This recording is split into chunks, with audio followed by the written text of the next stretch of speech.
দেখছেন channel I.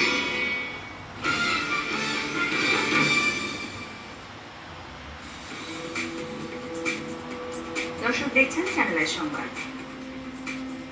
বিদেশি বাংলাদেশি সাংস্কৃতিক কেন্দ্র গড়ে তোলার উদ্যোগ নিয়েছে সরকার। স্কটল্যান্ডে আন্তর্জাতিক সংস্কৃতি বিষয়ক সম্মেলন শেষে বাংলাদেশের প্রতিনিধি দলের প্রধান সংস্কৃতি মন্ত্রী আসাদুজ্জামান নূর একথা জানিয়েছেন। স্কটল্যান্ড প্রতিনিধি হুমায়ুন কবিরের রিপোর্টে দেখুন। দ্বিতীয় আন্তর্জাতিক সংস্কৃতি বিষয়ক সম্মেলন 2014 সাংস্কৃতিক সম্পর্ক উন্নয়নের মধ্য দিয়ে চলমান বিভিন্ন রাজনৈতিক এবং সামাজিক অস্থিরতাকে অতিক্রম করে বিশ্বময় শান্তি এবং সম্প্রীতি স্থাপনের লক্ষ্য নিয়ে 2012 সালে প্রথমবারের মতো যাত্রা শুরু হয় এডিনবরা আন্তর্জাতিক ফিল্ম ফেস্টিভ্যাল সংশ্লিষ্ট এই সম্মেলনে।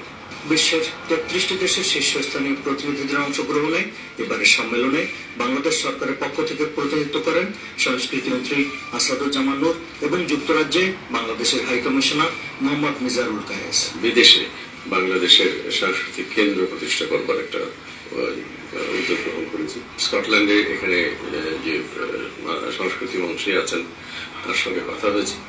তিনি এখানে একটি বাংলাদেশের উৎসব করতে আগ্রহী।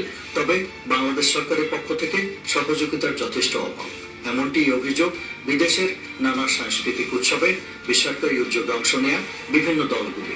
যেমন ধরুন এবার যে গ্লাসগোতে যে আপনার কমনওয়েলথ গেমস হলো, সেখানে কিন্তু বাংলাদেশের একটি নাটকের দল এসেছিল এবং সেটি ব্রিটিশ কাউন্সিলের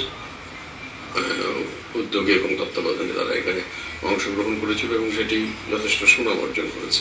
বাংলাদেশ থেকে যাবৎ সরকারি উদ্যোগে কোনো দলই এখন অংশগ্রহণ করেনি বিশ্বের বৃহত্তম এই এডিনবরা আন্তর্জাতিক ফিল্ম ফেস্টিভ্যালে। 2016-তে যে উৎসবটি হবে সেখানে আমরা বাংলাদেশের প্রতিনিধিত্ব রাখার জন্য কাজ শুরু করি। এখন প্রতীক্ষা 2016 সালে। এই সালটি যদি সত্যি হয়ে ওঠে সংস্কৃতি সংশ্লিষ্ট কারোর জন্য স্বপ্ন পূরণের লগ্ন। এডিনবরা ফিল্ম ফেস্টিভ্যাল থেকে হুমায়ুন কবির, চ্যানেল আই।